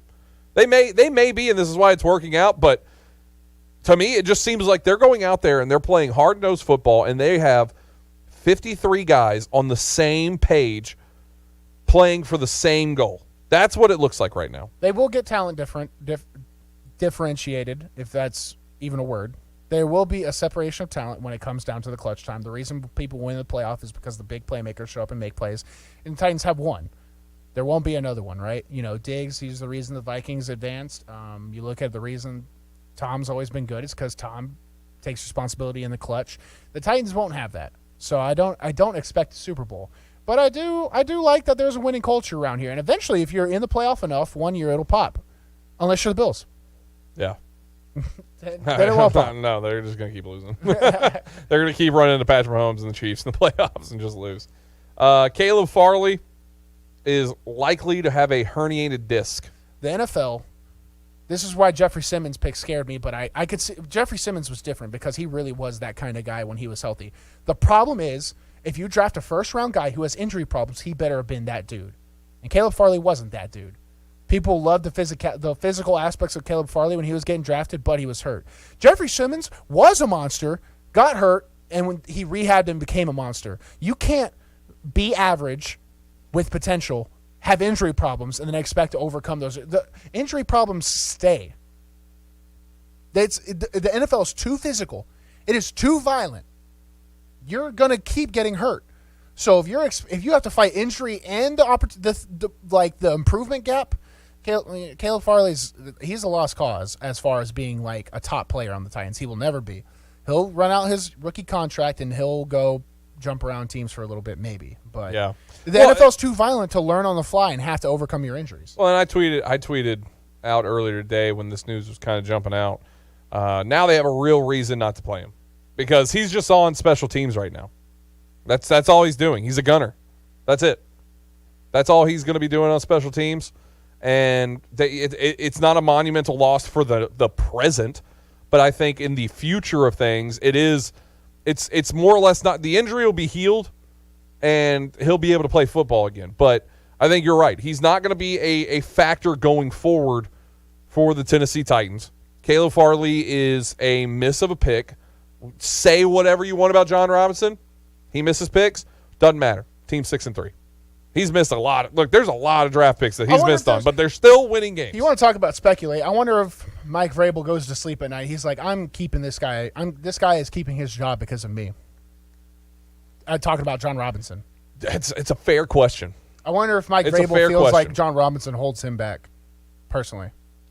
I yes and no. We never know. You never know the inner dynamics of these working relationships. I'll say this. I think there's a lot of yin and yang, if you will, going on. But Robinson, it's not like Robinson is getting pieces in and he's like, you have to play these guys. Robinson's pulling guys off of practice squads.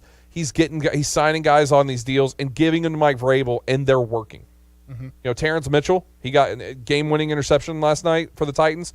It worked. You see the safety, Andrews, who, I mean, the second he comes in off of, I believe it was the Steelers, he just instantly fits into a mold for the Tennessee Titans and works. I forget what game that was. It was the home game before this one. It might have been the Colts. But that was I would say that they are working together in tandem, and they will sign whoever if they think it works. The draft picks have sucked. But what they do outside of the draft picks, the trades that they make, the players that they pick up and they bring in on the team, those have worked for the most part. And I think there's just a miss and hit rate that you're going to have, and I think Robinson misses more on the draft pick side, but he hits on these practice squad people that they keep eye on, and they bring them in when they need them, and they've worked out in times. Last thing I want to get your thoughts on this before we head to our break while we're doing Titan stuff. Todd Downing. It's a team 6-3. Can you fire a guy, or is it going to be like, was it Mike Munchak, where he got fired after going to the playoff and winning against the Chiefs, and then we got a better coach? Would it be like the Titans win 11, 12 games, we fire him, and then suddenly we find the next best OC? Or is it too dangerous to fire someone when you're having success? No, I think you can fire him. I think you fire him because whether you talk about firing or moving on from the position, when Art Smith was here and they left, they hired Downing straight up from I believe the tight ends coach, and then he just moved right into that role and took over, and that's probably what they'll do. They'll bring another internal voice, whoever that might be, make him the OC, and keep moving down the line the way they are. Because once again, they're winning in these ways. They're not losing in these ways. So as long as you're winning games, you can do whatever you want. And I think they should move on from Downing, but I don't know if that's going to change a ton with what they're doing, because it just seems like they had a really good form with Art, and then they're keeping that form. But it's like in high school, I had a chemistry class. I sucked at chemistry. We had a buddy, though, Nick. He was great at chemistry. And all my friends around us, we all sucked at chemistry. You know what we did? We cheated off Nick. Nick would get an A. I sat here. I was right next to him. That's the NFL. I'd get a B. You know, the guy who was cheating off me to cheat off Nick, he got a C. You know, the guy who cheated off that guy, he got a D. We all passed. It all worked out, but we were copying from the original, and it was always diluted a little bit more than when it further goes down the line. That's what's happening with the Titans' offensive coordinator's position. It just seems like they're trying to keep the bones of what Smith was doing, and they're trying to copy it down one piece, but it just gets a little bit more diluted and a little further away from the original. Is that a fair comparison? Yeah. There are a lot of people. I mean, guys, developing NFL offenses is hard. It's like a chess game that hasn't happened yet that you're trying to prepare for. Yeah. And there are people that have a ton of confidence in it, and there are a ton of people that just kind of hope and pray. So Todd Downing seems like a hope and pray kind of guy. Shout out to my chemistry teacher in junior year sorry I cheated. Don't cheat. So I sucked at science. Not a math guy. All right. All right. Well, last thing, but really last thing, quick thoughts. They keep Todd Downing going into next year. What do you think about that? They're winning. They probably keep winning. They win the AFC South again. I mean, if you don't fix anything right now, they keep winning. As long as what's happening right now is happening, they win. We got to run to a break. When we come back, we're going to go to the Cure Hotline. Andrew Algretta, voice of the Commodores, is going to join us, talk about their win over Kentucky later on. If you want to get in, 615-844-5600. We want to hear from you. Back after this here on the Afternoon Stretch. Good afternoon. It looks like a crash just happened over here on 65 southbound at 440. It was already heavy enough trying to get down into Brentwood, Franklin. It's been busy for a while on 65 over here around OHB. Still limping along a bit here on 40 going westbound at 46th Avenue. It's actually moving a little bit better trying to get out past Charlotte Pike on an earlier problem, and heavy radar on I-40 out through parts of Wilson County. Hey, attention dentists. Dental Staff School can provide qualified dental assistance. Google Dental Staff School. I'm Commander Chuck with your on-time traffic. You don't sit behind a desk every day to earn a living. You're out and about making it happen. And sometimes you get a little bit behind on your paperwork, like bookkeeping and paying your taxes. It's easy to get behind on paying your taxes. It happens to the best of us. And you know what happens next. The big, bad IRS comes knocking on your door. And when that happens, you need to call the good old boys at the Tax Doctor. Let them do what they do best. Deal and negotiate with the IRS so you pay the lowest you can in back taxes that the law allows. We are a 100% U.S.-based company, and we've saved our clients millions over the years in back taxes. If you owe $10,000 or more in back taxes, call my friends right now at the Tax Doctor and learn more. 800-340-1040. 800-340-1040. 800-340-1040. Again, that's 800-340-1040. Paid for by the Tax Doctor. Before you know it, the holiday season will be upon us, so it's time to start planning. If you're having a holiday party or event this year, then you should consider the Omni Nashville Hotel. Have a festive holiday party for your company, family, or friends at the most luxurious location in Music City. All your guests will experience the award-winning service from their well-trained, courteous staff at the Omni Nashville Hotel. Rooms that are second to none, and venues that will be the envy of all your guests. For smaller gatherings, reserve the private dining room inside Kitchen Notes. For a fun party atmosphere, consider bar lines. And for high-end corporate entertaining, choose Bob's Steakhouse. You can't go wrong when you book your party at the Omni Nashville Hotel. For more information or inquire about availability, just call 615-782-5333. That's 615-782-5333. The Omni Nashville Hotel, Music City's holiday party destination. Slim's Tender Mac Bowls are back. We start with a 3-cheese blend to make our delicious mac and top it with chopped hand-breaded tenders and Colby Jack cheese. Try the Tender Mac Bowl meal or the Buffalo Tender Mac Bowl meal, both served with Texas toast and a medium drink. But hurry, they're only around for a limited time. Download the Slim Chickens app to order and earn rewards. Hey, it's Sammy Kincaid, host of Power Hour with Sammy Kincaid. Every Saturday morning from 9 to 10, listen in as I highlight women in sports from high school to the pros, athletes and administrators. And you know what? Let's talk some ball with women covering the game across the country. Power Hour with Sammy Kincaid is every Saturday morning. Listen in on Nashville Sports Radio from 9 to 10 a.m.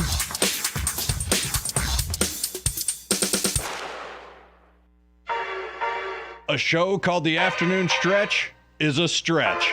Calling it a show. The Afternoon Stretch. The Afternoon Stretch. Bruno Reagan, Devlin McKenzie, Zach Williams here inside the Strike and Spare Family Fun Center studio. Always a good time when we get to talk to our next guest. He's on the Cure Hotline now. Voice of the Vanderbilt Commodores. You can follow him on Twitter at @Allegretta. Andrew Allegretta, thanks so much for jumping on with us, my man. Gentlemen, hope you're doing well. Hope you can hear me okay. I'm hanging out at the lovely Commodore Grill getting ready for the Commodore Hour. So I hope you guys can hear me okay, but always going to make time after a win like this one. Absolutely. The drinks are flowing? Andrew doesn't drink before a show, I don't think. Right, Andrew? You can lie on air. I'm going to politely pass on that for now. Yeah. So, obviously, a huge win. Got to listen to your call of it as it happened. I mean, for you, you're still newer to the Vandy program, but this win for you being a part of the broadcast, I mean, this is to be able to call an SEC win. How big was that moment for you doing that call? So I'm going to deflect, so I apologize for deflecting, but here's what I noticed in that moment. First off, I noticed the significance to my color analyst, Norman Jordan. He was sort of in awe, and you could feel the relief for him. I think even for him, he was kind of looking over his shoulder, looking for that. I mean, he joked after the game was over. He's like, I was looking for the penalty flag on that final play. I was convinced there was going to be a penalty flag. So you can tell that this moment has been a long time coming for him. You could see it on the field of the guys, too. I think that's sort of, and I said it on the air, too, right? I say congratulations to those men because you've seen the work and now you've got your tangible results. You can see it every day at practice, how hard these guys are working, and it's a grind of the season. We got 2 games left, and they needed that. It felt like the Hawaii game, the Northern Illinois game were light years in the past.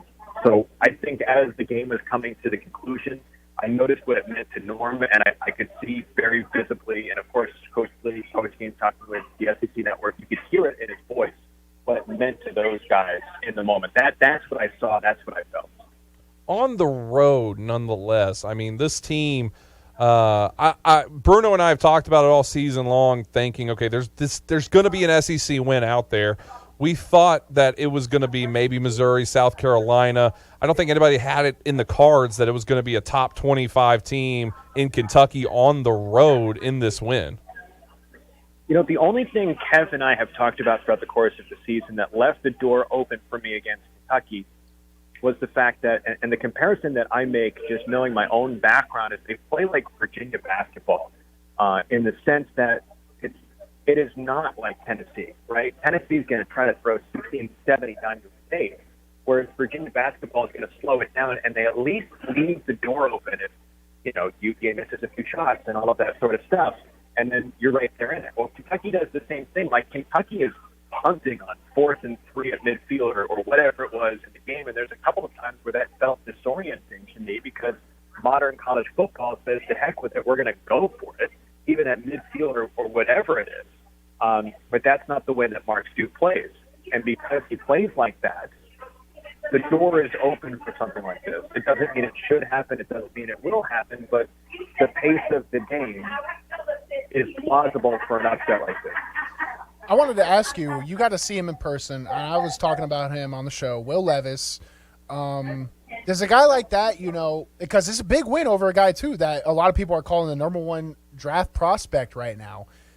What did Vanderbilt do specifically to have such success on defense in a phase of the game where, frankly, they struggled all season except for a lot of the Missouri games? So what was different this game that gave the defense a chance for the Doors to win?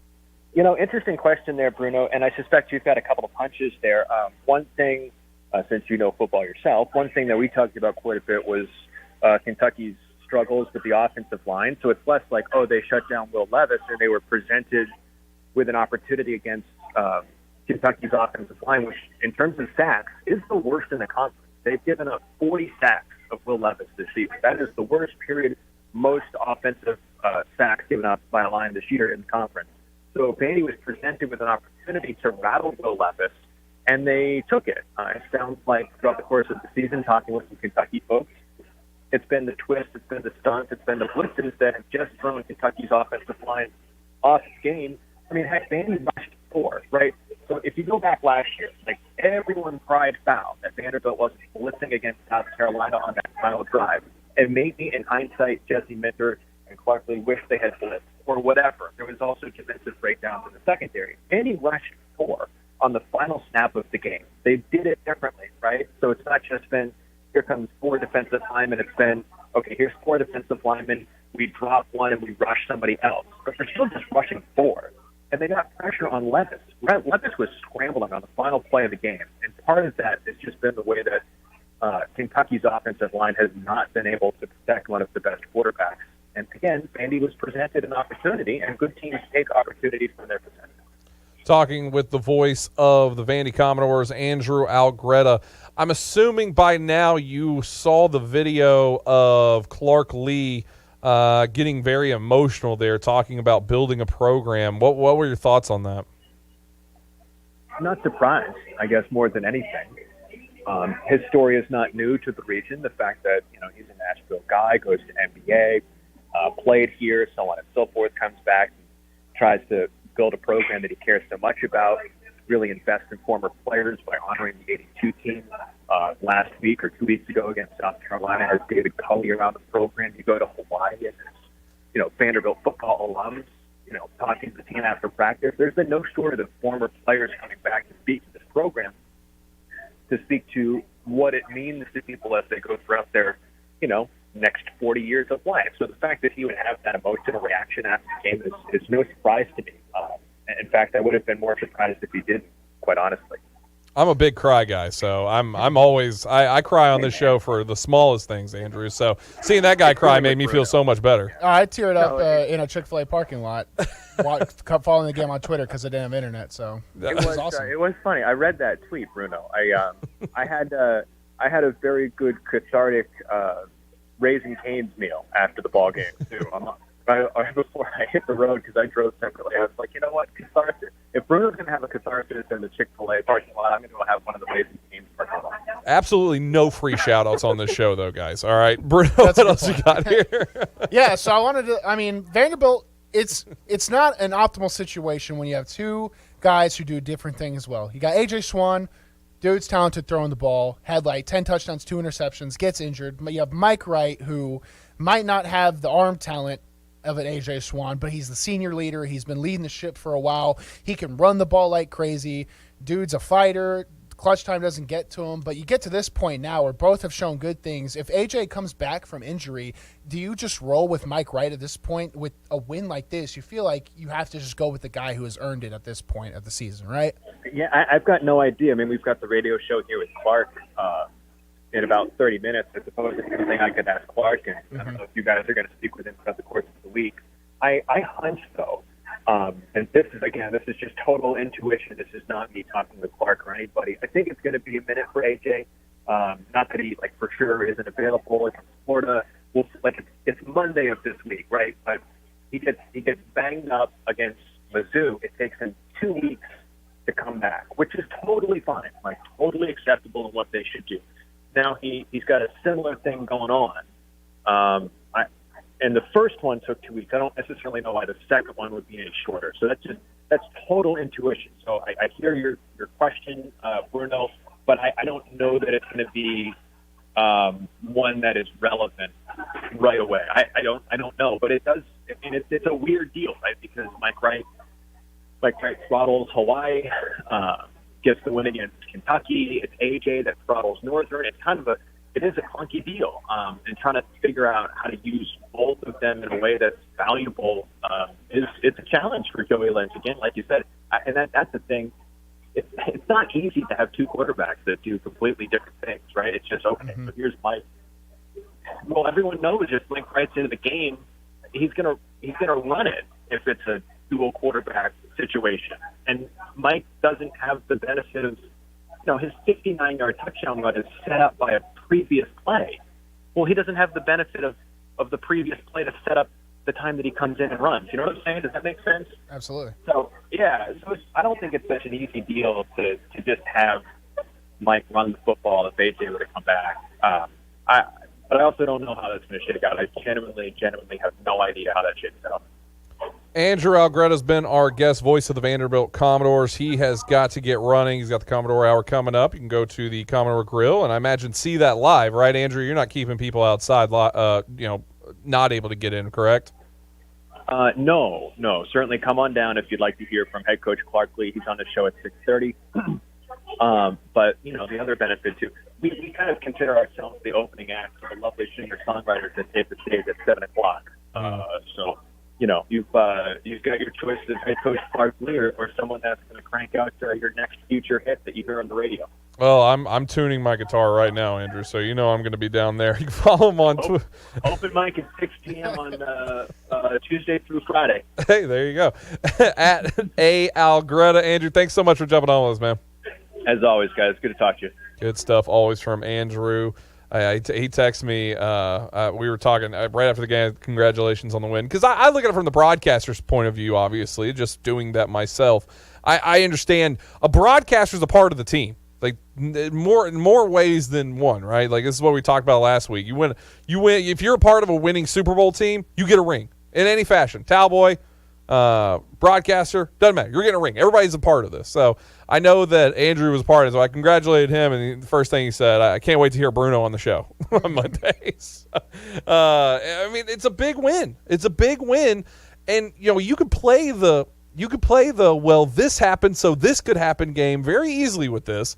26-16, week 2, I believe, of the season. Florida loses to Kentucky, and now Florida at home at the bank. I don't know. I mean, Vandy might have a second SEC win. They have a second SEC win possibility. Took us 3 hours on a Saturday to change the entire thought process on the season and the future going forward. Because you look at Vanderbilt, I want to get this out next.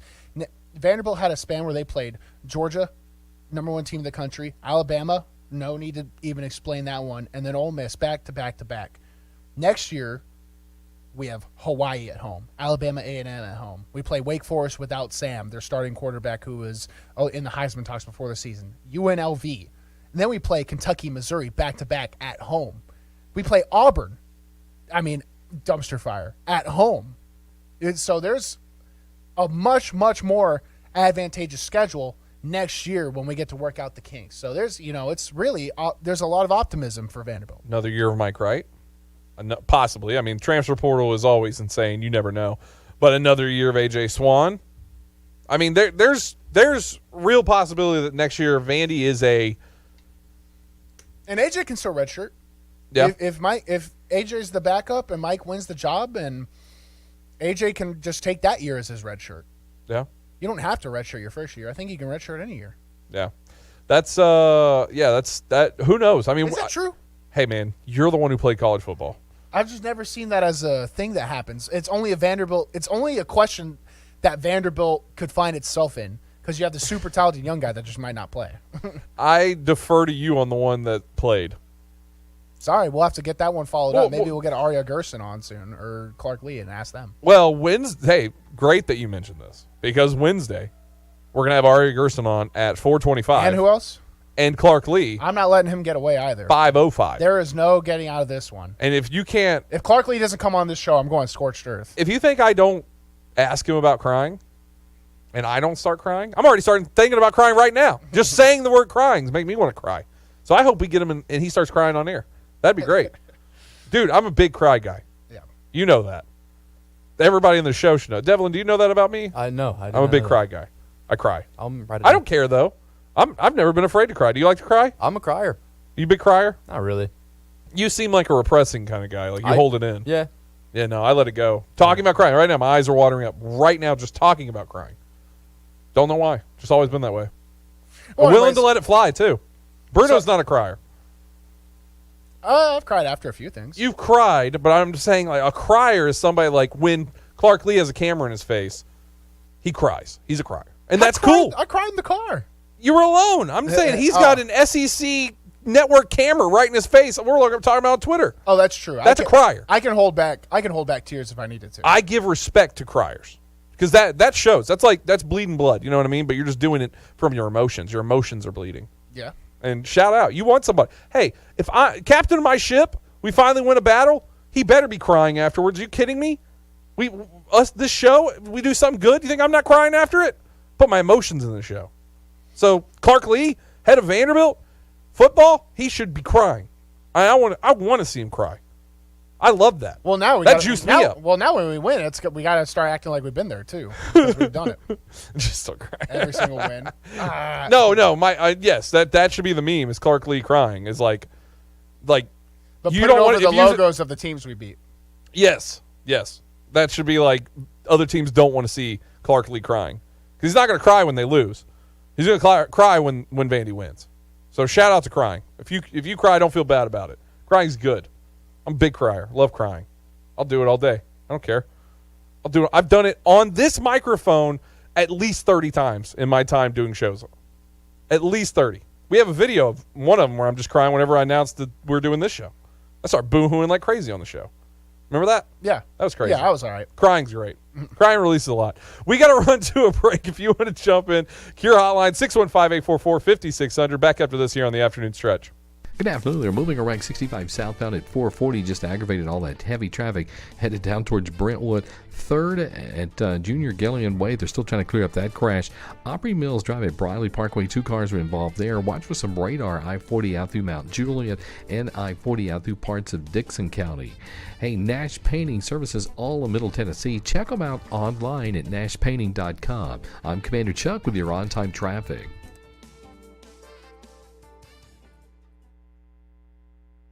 Hey guys, it's Zach. Now is the perfect time to download FanDuel, America's #1 sportsbook. Join today to get started with $150 in free bets guaranteed when you place your first $5 bet. That's free bets back if your bet doesn't win. Just sign up with our promo code TAS. There's so many great deals. You can combine your bets for a chance at a bigger payout with the same game parlay. And you get paid your winnings fast. All on an app that's safe, secure, and super easy to use. Don't fumble your chance to get $150 in free bets, win or lose, with promo code TAS. Make every moment more this season with FanDuel, official sportsbook partner of the NFL. In the state of Tennessee, you got to be 21 and up and present in Tennessee. First online, real money wager only. $10 first deposit required. Bonus issued as non-withdrawable free bets that expire 14 days after receipt. Restrictions apply. See terms at sportsbook.fanduel.com. Gambling problem? Call the TN Red Line, 1-800-889-9789. Without the ones like you, who work tirelessly to keep things running, everything would suddenly stop. Hospitals, factories, schools, and power plants, they all depend on you. No matter the weather, emergency, or time of day, you're the ones who get it done. At Grainger, we're here for you 24/7, with supplies and solutions for every industry, and access to product specialists ready to help. Call, click Grainger.com, or just stop by. Grainger, for the ones who get it done. Will they find a home? Sponsored by Geico. Steve is intrigued by the paranormal. Otherworldly spirits really make a house a home, you know? Janice has different taste. I'd like my house to not be haunted. Compromise is tough, but these two won't have to compromise when they bundle home and car insurance with Geico. It's easy, and they could save even more. In the end, Steve and Janice found a renovated Victorian that's only haunted from 9 to 5. Okay, wife's home. I gotta bounce. Bye, Steve. Bundling without compromise at geico.com. Greg Pogue back once again to tell you about Bongo Java, Nashville's oldest and most celebrated coffee company, now also located in the Omni Nashville Hotel. Reward yourself for surviving Nashville traffic with fresh, locally roasted coffee, classic handcrafted espresso drinks, and fresh baked goods all day long. And free Wi-Fi, so you don't have to work from home. #1 in customer service. You made it through the traffic. Reward yourself with a perfect pick-me-up at Bongo Java. Fresh coffee, delicious treats, great atmosphere. Open 6 a.m. until 2 p.m. daily. Bongo Java at the Omni Nashville Hotel. Five-state forecast. Your exclusive Nashville Sports Radio, WNSR Skyscan forecast. For this afternoon, a mix of sun and clouds. We are chilly with highs of 50, light southeast winds. Showers develop after midnight tonight with a mostly cloudy sky. Low temperature upper 30s to near 40. Utilizing the resources of the Weatherbug Network on Nashville Sports Radio, I'm WNSR's TJ Matthews. Sports Radio, WNSR. The show that makes the average person say, hey, I can do that. The Afternoon Stretch. Hey, this Thursday, Titans, Green Bay, that's going to be happening. We're going to be live at T-Line. That's awesome. If you want to come out, 106 Duluth Avenue. Always have fun right before the Thursday game doing Bruno's bets. By the way, you guys want to Venmo me like $100? I want to put in a bet tonight. Wait, were you asking me and Devlin? Or? Yeah. Well, anyone on the show, too. Just start sending me money so I can put bets in. We need to I'm do tired that of more. losing my own money. Have you ever sent money to one of those like cars driving into Nashville for like bachelorette parties? Never. I want to request money from them, but I don't want to pull my phone out and be irresponsible while I'm driving. I see them all the time, and every single time I see one, I always request money from them. Yeah. $20 request every single time. I swear, it's the best. Sometimes they make a mistake, and I get their money. Mom's gone wild in Nashville. Buy this mama a drink at whatever. Mom's in Nashville 84.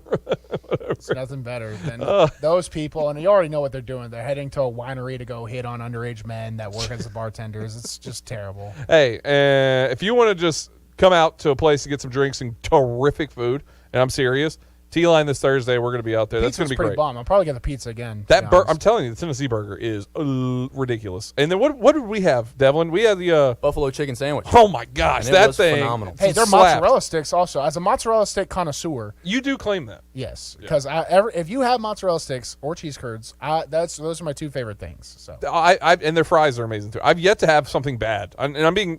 the fries are home style, like flat, circular, amazing. Yeah, I don't know how they do it. It's so good. It's so good. If you haven't ate there at T-Line, you need to go do it. I'm telling you, the food is. I forgot we're doing a promo. Like we're just it's talking not about even a promo. Yeah. This is just real now. We stopped talking about the promo. Let's go to the Cure Hotline. If you want to jump in, 615-844-5600. Good buddy, Magic Dave. Dave, how you doing, man? I'm doing well. I want to talk about crying. Yes. So when it gets close to Christmas, I always watch It's a Wonderful Life. Oh, Merry Christmas, you old building and loan. Go ahead. And when they get to the scene where that little kid says, "An angel got its wings," I bawl every time, like a baby. I'm 60 years old. I've been crying for 40 freaking years.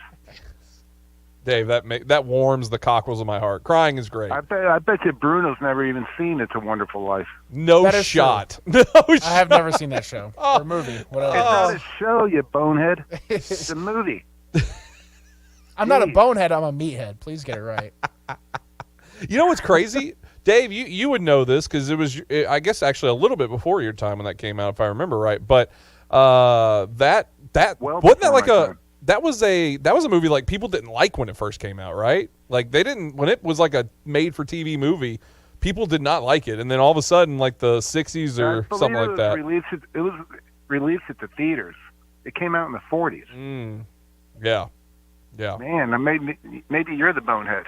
Hey, I'm not saying I'm not. All right. Hey, thanks, Magic. Go, Vandy. Love your show. Listen to it every day. I appreciate it, brother. Hey, It's a Wonderful Life. I had never seen it until 3 years ago. My wife's family watches it every single year at Christmas time. We're getting ready to watch it now. And I had never seen it. It's black and white, and I was like, I don't want to watch it.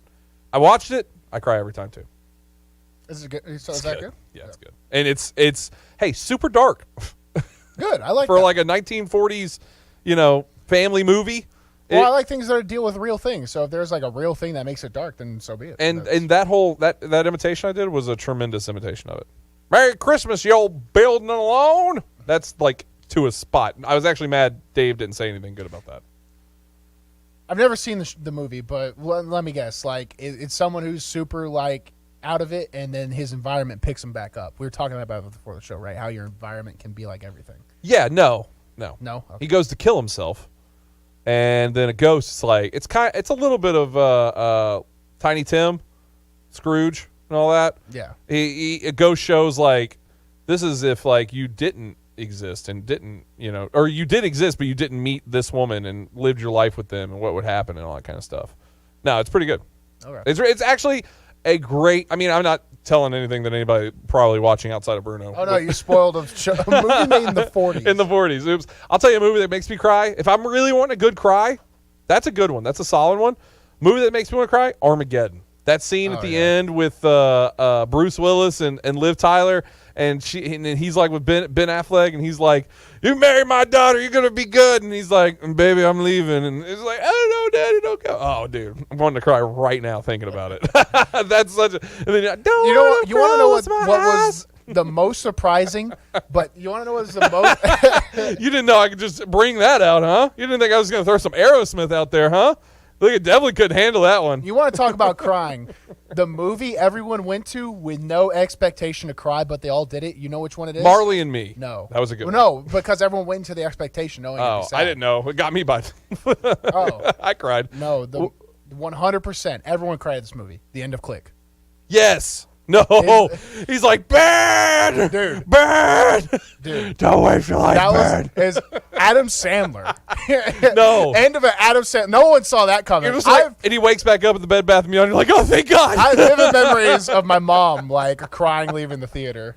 No, that was really sad. That was really, really sad. He just wasted his whole life. life. And at the end of the day, the movie's just him tripping at a Bed Bath & Beyond. You know, that's why psychedelics are a good thing, kids. Parody. No, that scene is. I mean, that whole movie. First off, you have a whole remote that controls everything in the world, and you use it wrong. The only way you need to use that is pause and unpause. That's it. That's the only way you use that remote, and you never have the problems that end up happening. Yeah. My dad texted me. He said, "Crying's only allowed if you win gold." So that's the person who raised me. Christopher Walken's in that. You use the button too many times. This is it. You program the remote. But wasn't that good? That was the movie I remember when I was little. I was like, this shouldn't have been that sad. No, it's very sad.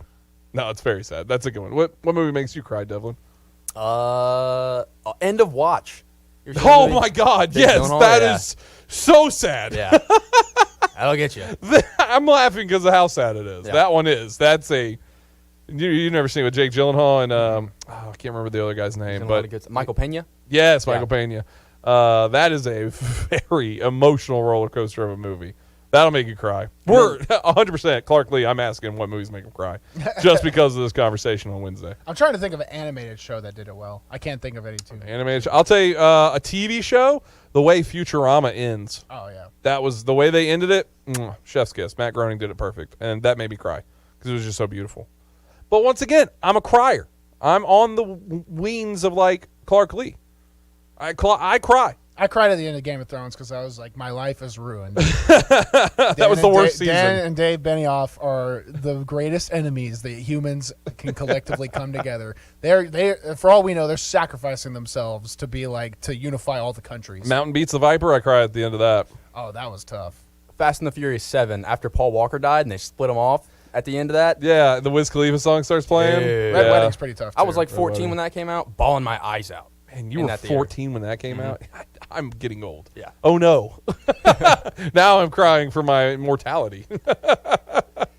That's crazy. I was in college, I guess. Yeah. You were 14. Yeah, that's a good one. That's a good one. What's that Andrew Garfield war movie? Heartbreak Ridge? No.